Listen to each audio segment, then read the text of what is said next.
You'll be hearing a lot more about the Dao De Jing during today's service. Our, opening music is by Kitaro, and it's called Tao.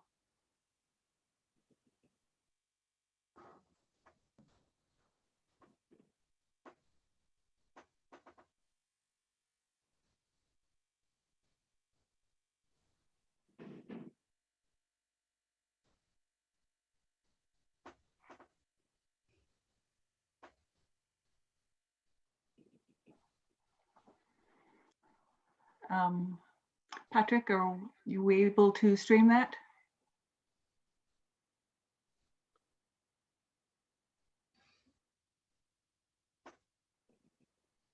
Just a moment, folks. We'll see what we can do about getting this. It is a lovely piece. Kitaro has been a composer for decades. This is a well-known composer. I hope that we're able to present a portion of the piece.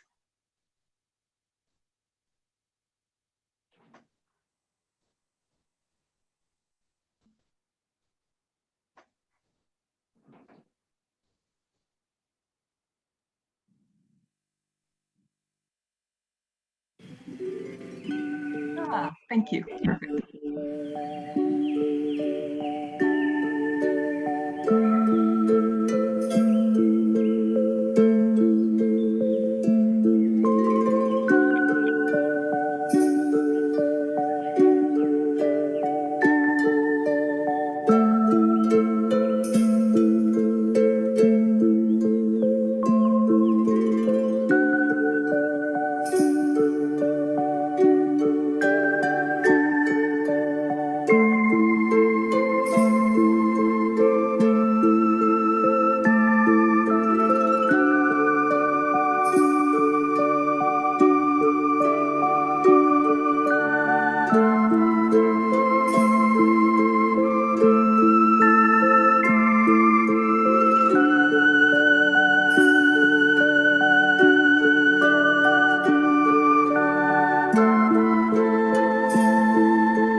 Thank you so much. All right. I hope that that music puts you in the mood for listening to the Tao and thinking about all of the words of wisdom and peace that it can offer. We'll start today with lighting the chalice. In the light of truth and the warmth of love, we gather to seek, to sustain, and to share. Love is the spirit of this church, and service is its gift. This is our great covenant, to dwell together in peace, to seek truth in love, and to help one another. I'd like to welcome any visitors who are joining us for the first time today, or maybe the second time. We are a lay-led congregation, and we have a different speaker every week. And so we have just a wide variety of topics and methods of presentation. So I welcome you, and I encourage you to come back multiple times. Joys and concerns. This is a time where we share the important events that are happening in our lives. We share the joys, the wonderful things that are happening, and the things where we need support. And so if you would go ahead and raise your hand, Amanda will be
Thank you, Amanda. Thank you to everyone who shared. And thank you to everybody who is supporting the members of our congregation. We have a wonderful community here, and I am just very grateful for everything that people do. Time for All Ages is being done today by Karen Waltensperker. Judith Stein-Farrell is off today, and Karen has something very funny to share today. Right, thank you. Can everybody, yeah, I'm unmuted, okay. This was actually Judith's idea. We talked and told her we were going to be talking about the Dao De Jing today. And she suggested this because it's a way that we could consider how people might approach a text, or, you know, if they read something or hear something that they don't really understand, how we try to assign meaning to it. So I'm going to do that by reading a spoonerism. I'm going to read a fairy tale as a spoonerism. Does anybody know what a spoonerism is? Okay. So a spoonerism, it's an error in speech, or it's a deliberate play on words and switches the consonants and vowels between two words in a phrase. So for example, you were fighting a liar on the barbecue grill instead of lighting a fire. So they're named after a Reverend, William Spooner, born in 1844, and he was a warden at New College in Oxford.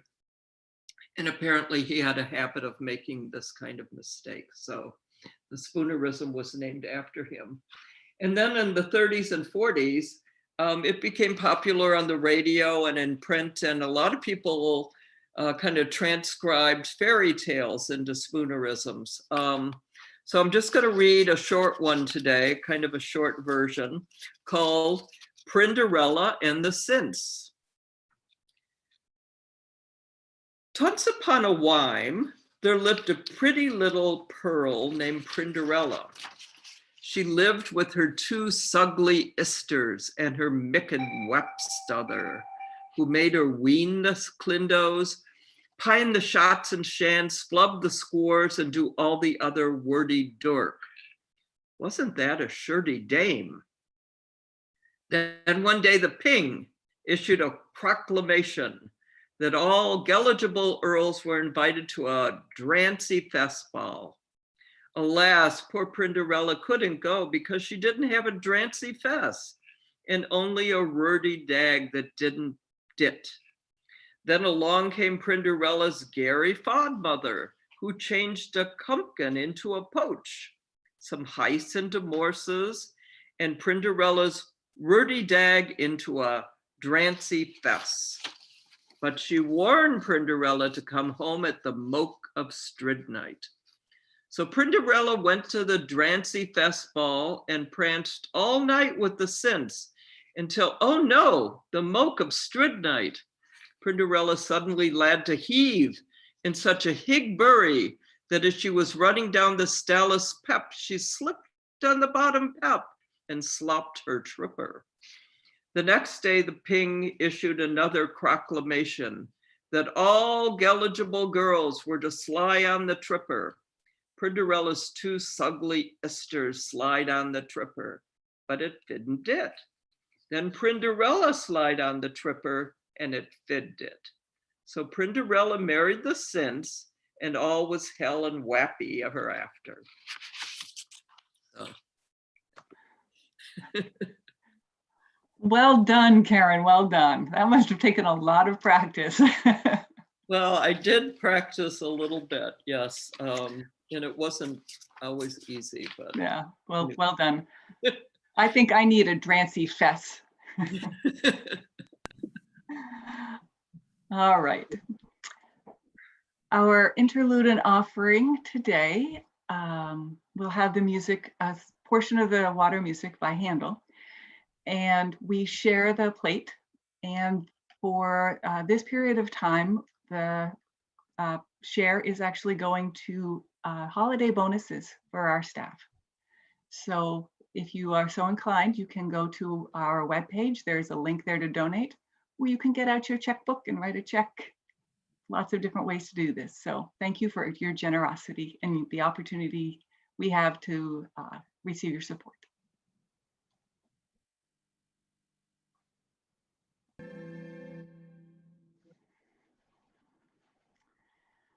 Thank you, everyone. Our service is being done as a shared presentation by the members of Spirit Seekers. This is a book club at UUUF that meets to read books related to spiritual nature from a variety of traditions and perspectives. And recently, we finished reading the Dao De Jing. And so members of the book club are going to talk about their experiences in reading or things that really resonated with them. And of course, this book club is open to everyone. At the end of the presentation, we'll be giving you the details of when we meet and how to join, because we would love to have more people as part of this group. So the first speaker will be Karen Waltensberger. Again. So good morning again. And yes, so today the members of our book club, the Spirit Seekers, are here just to offer some personalized thoughts about the Dao De Jing, or the Tao Te Ching. The Tao is an ancient text, but most of us know something about it, even if we're not sure we do know something about it. You know, for one thing, we see the yin and yang, and they're familiar to most of us. They're really intrinsic to Taoist thought. The universe is governed by a cosmic duality, and yin and yang represent two opposing and complementing principles, cosmic energies that can be observed in nature and in ourselves. And most of us have heard the common Chinese proverb, the journey of 1,000 miles begins with a single step. And that's actually from verse 64 of the Tao. And we all know the idea of going with the flow. Maybe if we lived through the 60s, we especially know that idea. But Taoism is really old. It arose nearly 3 millennia ago as a philosophical system based on indigenous Chinese beliefs and practices. The Dao De Jing as a text is credited to the legendary Chinese philosopher called Lao Tzu, known as Old Master, because Lao Tzu means old master. He may or may not have been a real person or a single person, but born under the Zhao dynasty and sometime around 550 BC. That's when the Dao De Jing as a text ages from. And he or his students or allies recorded the 81 verses of Taoism's most important text, and that is the Dao De Jing. The title translates loosely as the way or the path, and it lays out a system of beliefs and attitudes and practices that teach a person how to flow with life. So it's targeted, it gives us its advice to the common person, but also to heads of government. And it's been called both anti-intellectual and anti-authoritarian. And it borrowed from and influenced many other schools of thought, such as Confucianism and Buddhism. But one thing most scholars agree on is that the Tao is simple, but it's not easy. And the 81 verses can be read through in an evening, but studied for a lifetime. You can change the slide, please. So there are 3 jewels of the Tao. And they're described as compassion and kindness, moderation and simplicity, and humility and modesty. So that, as Unitarian Universalists, that should sound familiar to most of us. And I think members of the Spirit Seekers did see something in the Tao that we felt was worth pursuing. So when the pandemic started, we increased our meetings to weekly. And over the past 7 or 8 months of the pandemic, we've read through and discussed the Tao's 81 verses.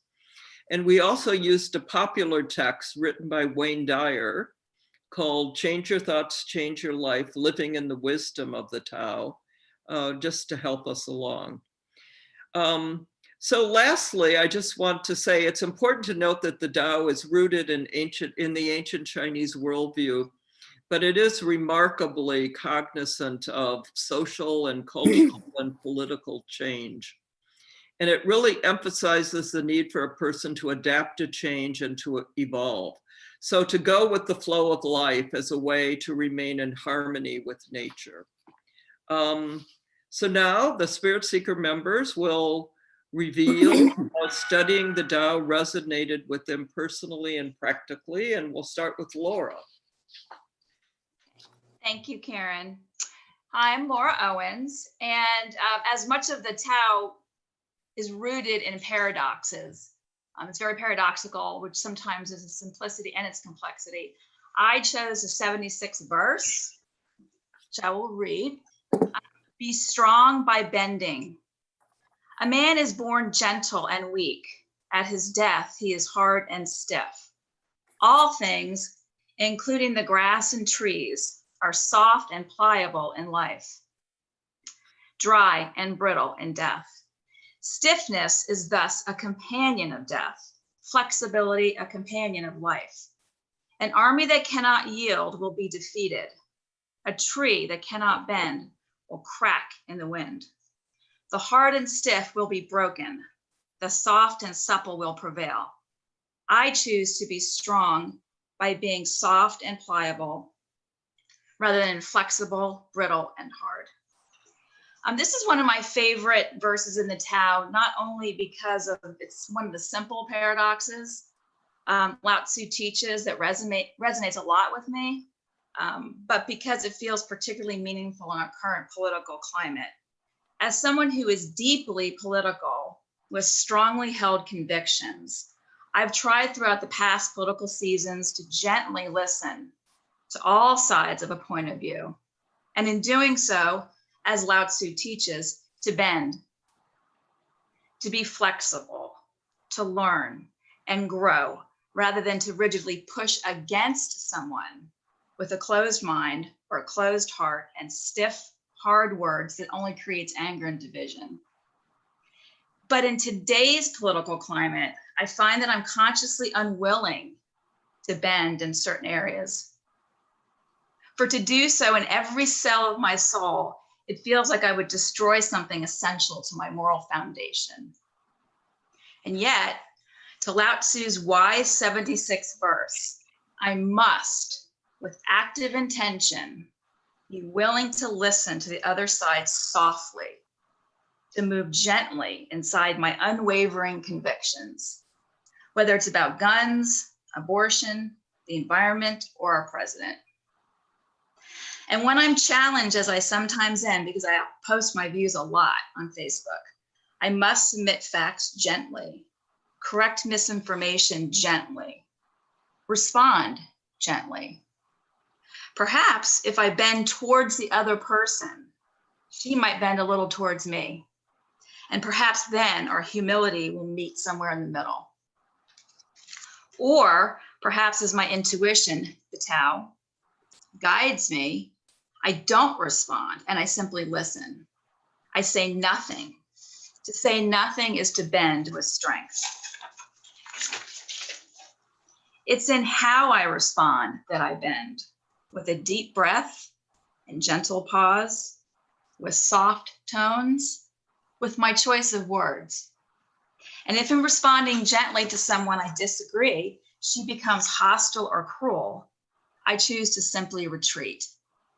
In bending, I need not give up my convictions, nor must I refuse to set boundaries for how I want to be treated.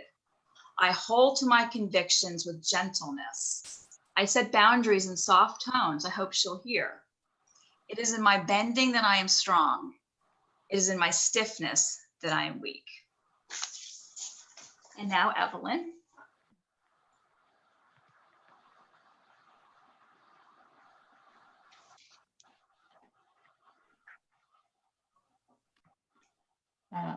Evelyn? I'm not. There you go. Thank you, Laura. I definitely feel that when we talk of change these days, we certainly think immediately of our immediate surroundings, but we have to think that in many ways, what has gone on the past few years and the change that has certainly taken place with COVID is really quite a universal change. And the phrase, which I shall read, is, "Life is a series of changes. Do not resist them. Let reality be reality, for that is our world." And I think when I started to think about change in general, as opposed to the massive changes we've been through more presently, I thought, I had not realized my own life has been a series of changes, starting with looking at the fact from age 4 to 12, we moved a lot. It went from private house, we went to apartment house. And then when I was 12, we moved from a city apartment with, glorious bathroom with a glass shower and so forth, and moved straight into a farmhouse that had no facilities and an outhouse. So there was a change. And moving from there, again, because of my father's work, over the next several years of high school, I did 4 high schools in 4 years. Eventually moved from the Pennsylvania area. We had lived Pennsylvania, New York, New Jersey, and a bit of Florida.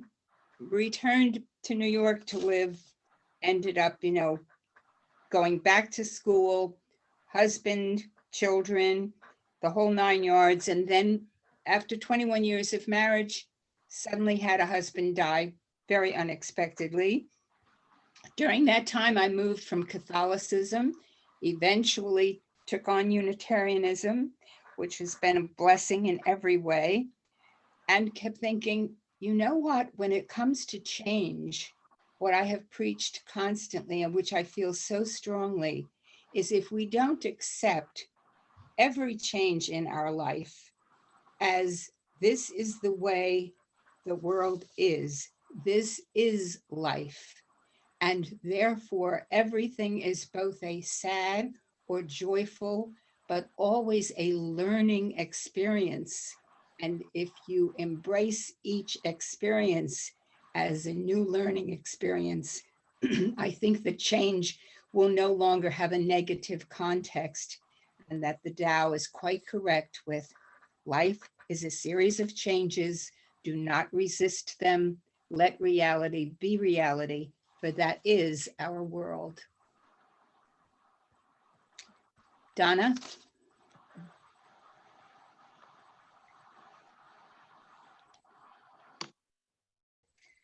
Hello. Can everyone hear me? Yes, we can. Okay. The timing of reading the Tao this year through COVID has been spot on for me. I received these words as an encouragement. 78th verse, 2 translations. Nothing in the world is as soft and yielding as water. Yet for dissolving the hard and rigid, nothing can surpass it. Everyone knows that the soft and yielding overcomes the rigid and hard. Another way of saying this, water is fluid, soft and yielding, but water will wear away rock, which is rigid and cannot yield. As a rule, whatever is fluid, soft and yielding will overcome whatever is rigid and hard. During isolation, having the ladies and spirit seekers was everything. The words of the Tao acted as a beacon of hope during a scary time. When the mandates were made, within hours, our country went silent. I had to yield to the changes. Every job that I did all day changed. Every personal relationship that I had changed. My schedule changed. Even what I wore And how I ate changed.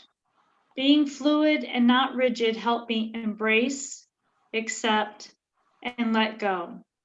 Water bending around rock became an image constantly retrieved by my mind. Next slide, please. Sarah. There you go. Before COVID, our family was dispersed every evening to participate in many different activities. When social distancing happened, which was quite the lemon for us, all this activity stopped. There was a quiet. We began having family walks in the mornings and then family dinners every night. We are becoming better through family meetings. We were forced to make some changes, and I'm glad we did. It has taken intention to stir. It has required sweetness or love to be added. We are still working on the dynamics and probably will for life. However, we have made a yummy lemonade that is enjoyed by all. Having the support and wisdom of the ladies and Spirit Seekers has truly blessed our family. And to you ladies, I am grateful. Next, some words from Ray.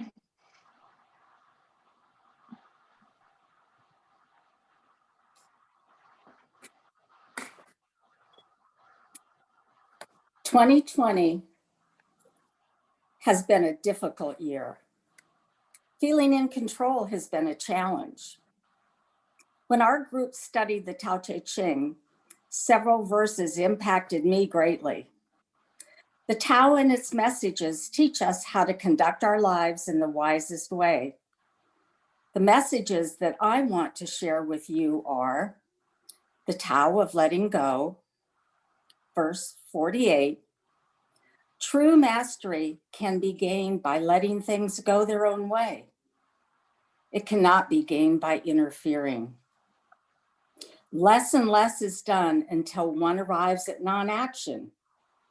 The world is won by letting things take their own course. The Tao of non-action. Verse 56. Those who know do not talk. Those who talk do not know. And verse 81. People who know aren't full of facts. People who are full of facts don't know. A good person does not argue. Who does so is not one with the Tao. Letting go of the concept of controlling things that cannot be controlled, of taking non-action instead of action, gives others the power to become whole. Life's battles can create fear and angst when we think we have the power or the need to control others. Verse 76 is the flow of life. The hard must humble himself or be otherwise humbled. Less and less you need to force things until finally you arrive at non-action. Going with the flow of life, not trying to force change. What cannot be changed is mentally freeing. The Tao is the moderator of our information and the spirit of our inner feelings. So go with the flow of life, control only what you can, and life will be less stressful. Lorraine?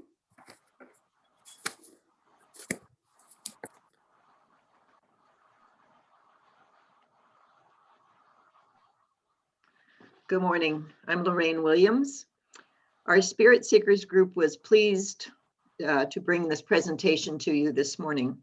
We generally have 9 or 10 people at our weekly meetings. We did lose a couple people when we went to Zoom, and we are still missing Lydia Amun. She was a member of our group, and she was so delightful, had such great insight and wonderful humor.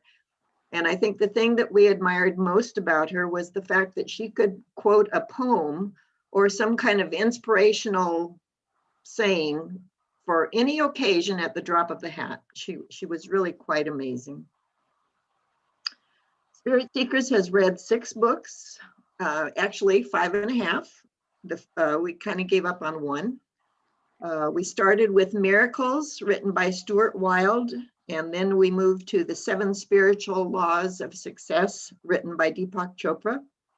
And then we read Simply Pray by Eric Walter Wilkstrom, who is a Unitarian Universalist, by the way. The Lazy Man's Guide to Enlightenment by Thaddeus Golas was our 4th book, and that's the one we gave up on. We decided that in order to understand what he was saying, you kind of needed to be in the same space he was in, and entry into that space kind of required either chemicals or herbs or something that we didn't want to participate in. So we moved to the book, The Thing Called You by Ernest Holmes. And of course, our last book was Change Your Thoughts, Change Your Life, Living the Wisdom of the Tao by Dr. Wayne Dyer. We have just started the book, A Year of Living Kindly by Donna Cameron.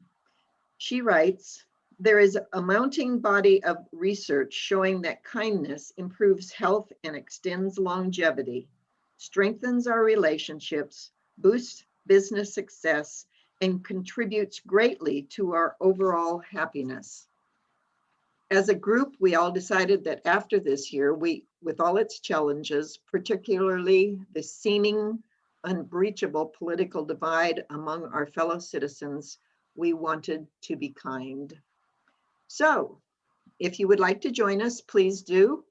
We meet every Wednesday morning from 10 to 11:30. There is no homework. We read and discuss in the group. Some weeks we don't get a lot read, but we always have great discussions. Thank you so much. Back to you, Sarah. Thank you, Lorraine, and thank you to everyone who presented today. It's lovely, and I do encourage anybody who's interested to join us. We have read only the introduction. We have not even gotten into the first chapter of this book, so now is the perfect time to join us. Okay.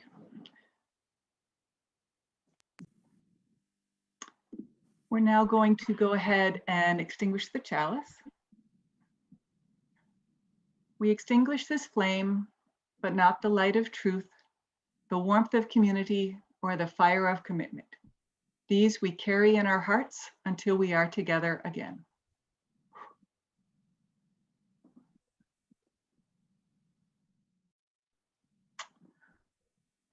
Our closing music today is one that is, the person who wrote this surely must have read the Tao Te Ching, because the philosophy behind it is hand in hand. It's called Water by Daniel Mahmood, and I hope that you enjoy it.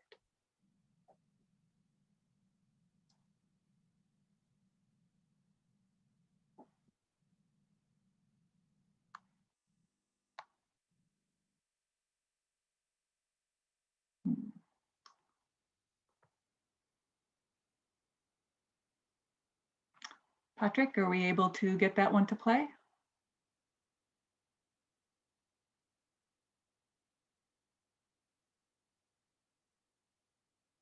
I will say while we're waiting that this was recommended to us by Lorraine, our last speaker. She was very clear that this was the piece that we should play. And when she played it for all of us, we fully agreed. She was right on the money. So I hope that we're able to hear it today.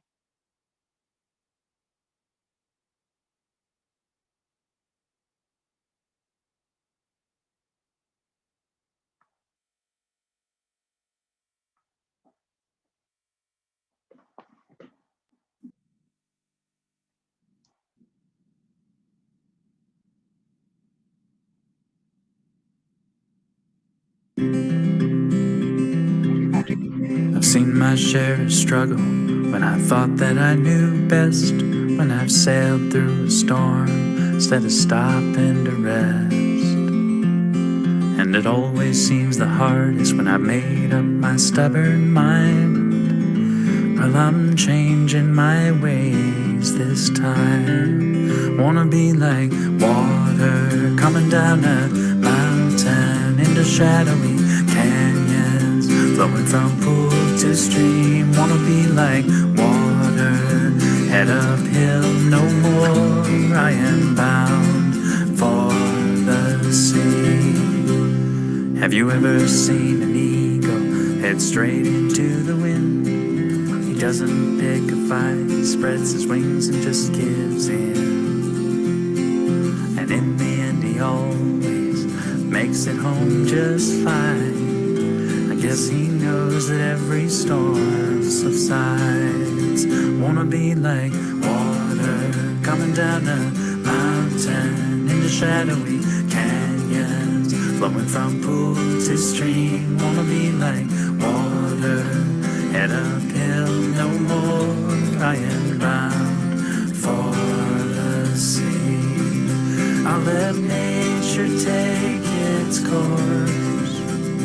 No more thinking that I know where this river's meant to go. I have railed against the stars for the cards that I've been dealt, for the lottery I've never won, for the heartache that I've felt. But it always seems when I let go of expectation and regret, life has plenty of surprises for me, yeah. I wanna be like water coming down a mountain into shadowy canyons, flowing from pool to stream. Wanna be like water, head uphill no more. I am bound for the sea. Wanna be like water coming down a mountain into shadowy canyons, flowing from pool to stream. Wanna be like water, head uphill no more. I am bound for the sea.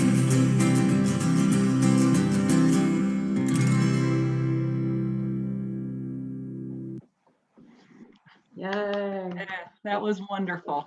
Thank you.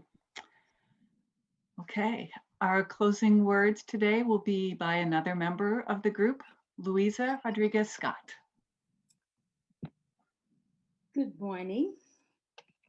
I have to tell you that the joy and wisdom shared by this group has been a lifeline for dealing with just living, especially during our period of shutdown. Okay, our closing words are from the version of the Tao Te Ching in the insightful modern translation of J.H. MacDonald. We continue with the theme of water, which is dealt with in several verses of the Tao. One of my favorite is verse number 8. Dr. Wayne Dyer, in his interpretation, titled the discussion "Living in the Flow." He talked about water, which is what we humans are made of and is vital to the sustenance of our existence. And verse number 8 goes like this: the supreme good is like water, which benefits all of creation without trying to compete with it. It gathers in unpopular places. Thus, it is like the Tao. The location makes the dwelling good. Depth of understanding makes the mind good. A kind heart makes the giving good. Integrity makes the government good. Accomplishment makes your labors good. Proper thinking makes a decision good. Only when there is no competition will we all live in peace. Happy holidays. Thank you so much. Thank you to everyone who presented today. Thank you to everyone who came and attended today. And at this point, we'll be finished with the service, and I